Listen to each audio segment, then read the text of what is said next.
ตอนแรกก็คิดว่าฝนจะบ่หลายเนาะปีนี้คือปีที่แล้วฝนหลายล้นจนว่าพี่น้องเมืดเลยนะอันนี้ก็ดอกเนาะตอนแรกก็ดอกหลายกว่านี้ให้เหลือซ้ำนี้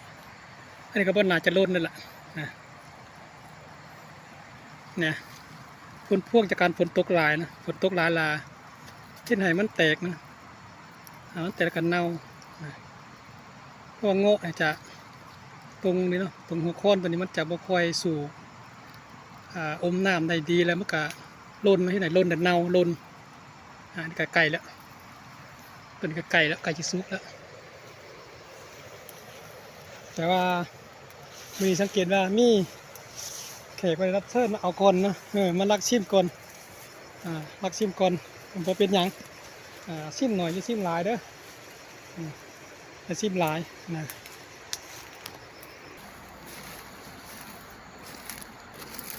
มันก็ล้นเนาะตัวนี้ก็ล้นเห็นไหมเนี่ยกองอยู่นี่ดีกันแมนโอ้ถึงได้บักหลายนะให้เด็กกับบ่ได้แล้วมันเตกแล้วนะเตกแล้วเน่าแล้วไปให้ไหนมันล้นเพราะว่าเงาะบานบาเซงนี่จะเวลาดอกเนาะดอกจะเดือน6หรือเดือนมิถุนาก็เลยช่วงนี้เขาได้เจอกับฤดูฝนหลายแล้วก็เฮ็ดให้บ่ค่อยได้จับกันได้ล้นหลายกว่าเนาะ3ส่วนนี่ล้น2ล้น2เนาะอันนี้ก็ล้นบ่อยู่นี่เนาะนี่ดำแล้วอันนี้ก็สิล้นนั่นนี่เพราะว่าฝนหลายแล้วมันก็เน่าตรงนี้พี่แมนมดพี่น้อยอันดำอันเน่าก็มีอยู่ในพี่ถ้าบอลลูนนี่ในคำงาพูดได้มันหนักเนาะหนักในคำงาพูดแหละ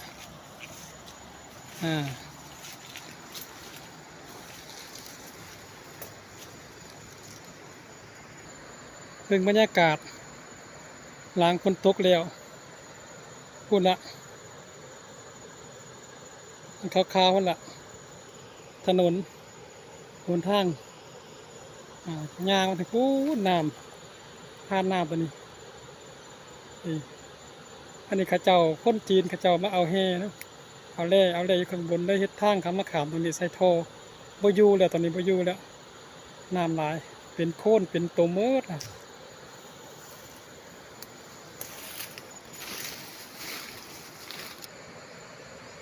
ถ้าเป็นไปได้เนาะจะหาช่วงนี้ให้มันสุกให้มันได้ขายนะเพราะว่าราคาก็ค่อนข้างจะดีนะค่อนข้างจะดีช่วงนี้ถ้าแม่นช่วงนี้บ่สุกก็ให้มันยังพอได้แก้เต็มที่เนาะให้มันสายให้มันลาไปเลยแล้วราคาอีกราคาหนึ่งราคาจะดีนะครับเฮิมเลยได้เฮิมแล้วจะหน่อยจะมีเขตรับเชิญที่มาเอาเลยได้หนิเด้เพราะว่านั่นแหละทางขันจะมาเพราะว่ามันมีประจำหญ้าก็บ่ได้ตัดพี่น้องจุขี้ดินนี่แหละจุขี้ดินเลยตัดหญ้าก็ตัดถึกแล้วนี่ตัดถึก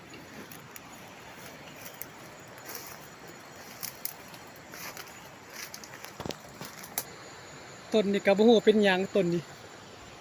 อยู่ๆกันเลยดำแบบนี้น้ำมันจะดำบ่งาม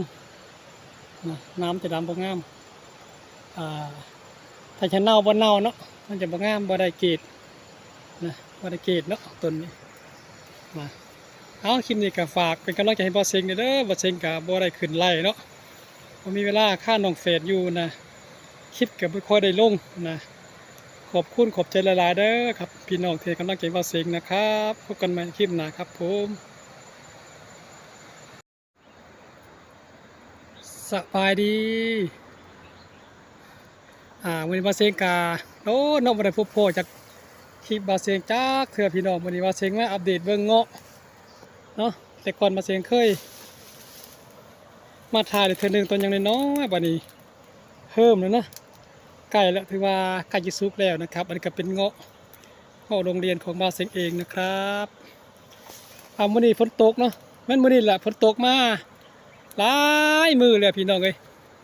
ฝนตกมาหลายมื้อแล้วเป็นทิศแล้วก็ได้มาเบิ่งเงาะว่ามันสิหล่นบ่เนาะคืออันปีที่แล้วเนาะ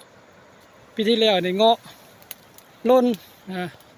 เกือบหมดบ่ได้น้องเกือบหมดเนาะเขาสิหมดก็สิบ่คือนะครับมันมาเบิ่งเงาะถ้าสิได้กินกับบ่ได้ล่ะพี่น้องอันนี้ก็ฝนตกหลายเนาะนะเงาะจะบ่มักน้ำเนาะบ่มักฝนหลายนะฝนอาจจะหล่นนะฝนตกหลายก็เฮ็ดให้มันแตกเนาะมันแตกเพราะว่ามันอมน้ำหลายนะอมน้ำหลายก็เลยเฮ็ดให้มันแตกก่อนสุกนะครับอันนี้ก็ใกล้แล้วเด้พี่น้องอันนี้ใกล้ละนะเห็นบ่เพิ่มน้อยนึงเนาะพอเห็นล่างๆแล้วนะไอ้เงาะต้นนี้กาได้อยู่ปีที่5แล้วนะมาเบิ่งพี่น้อง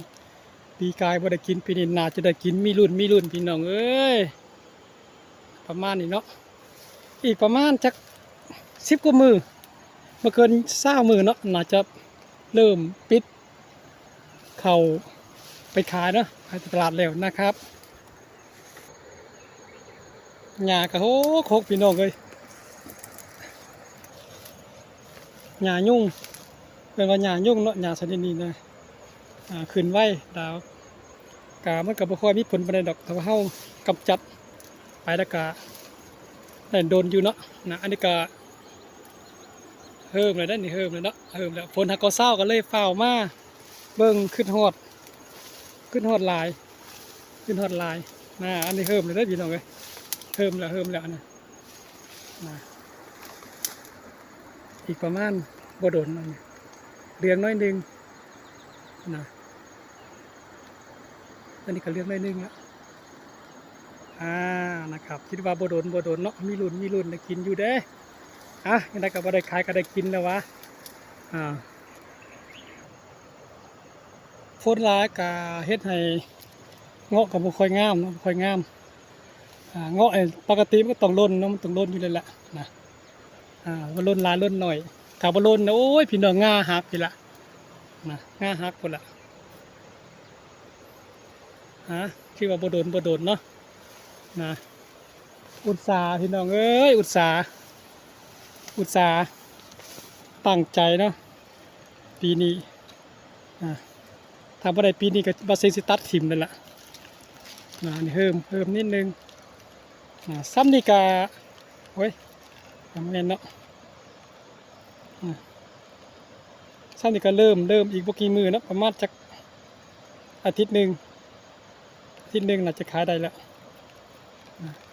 อาทิตย์เหลืองนี่ก็อีกบ่โดนเนาะบ่เซ็งปิดก่อนปิดมาให้น้องเฟดเนาะให้ลูกบ่ใหญ่ลูกน้อยปิดให้น้องเฟดกินก็เด้อเบิ่งแน่พี่น้องเอ้ยฝนตกหลายฝนตกหลายมีเวลามาตัดหญ้าเนาะหญ้าขึ้นไว้เพราะว่าดินนี่ก็ดินอุดมสมบูรณ์เนาะดินก็งามอยู่แล้วเบิ่งแน่เงาะอยู่ป่าที่ก็มีบัดนี้สิปิดก็สิยากนะพี่น้องบัดนี้อยู่ป่าก็มีโอ้ยหมุนป่าเสร็จละบ่แม่นสวนนั่นนี่ป่าเลยเนาะนี่ก็เฮิมแล้วใกล้แล้วพี่น้องนี่ซ้ำนี่ถ้าว่าฝนมาตกหลายกะถ้าแดดอีก2-3 มื้อเหลืองพี่น้องเหลืองไว้นะสุกไว้ได้หวานซ้ำนี่ก็หวานแล้วแล้วก็เชิงจะมีอยู่มะลินจีเนาะลินจีก็มีปลูกผสมผสานกันน้ำอันนี้ก็จีมีโอ้อันนี้สุกหลายหน่วยอยู่สุกหลายหน่วยตัวนี้นะนี่โอ้ยเพิ่งสุกหลายหน่วยอยู่ได้บ่มาพี่น้องมาซีมน้ำกันก่อนเนื้อสวย อืมกรอบพี่น้องกรอบกรอบบ่ติดแกนเด้ออืมกรอบหวานแห้งเขาแต่มันเหลืองนะมันเหลืองงามกว่าในคาเลยเพราะว่าหวานนี่ได้เลยเนาะทำนี่หวานแห้งแล้วอืมหวานแห้งแล้วทำนี่แต่รอให้มันเหลืองมันงาม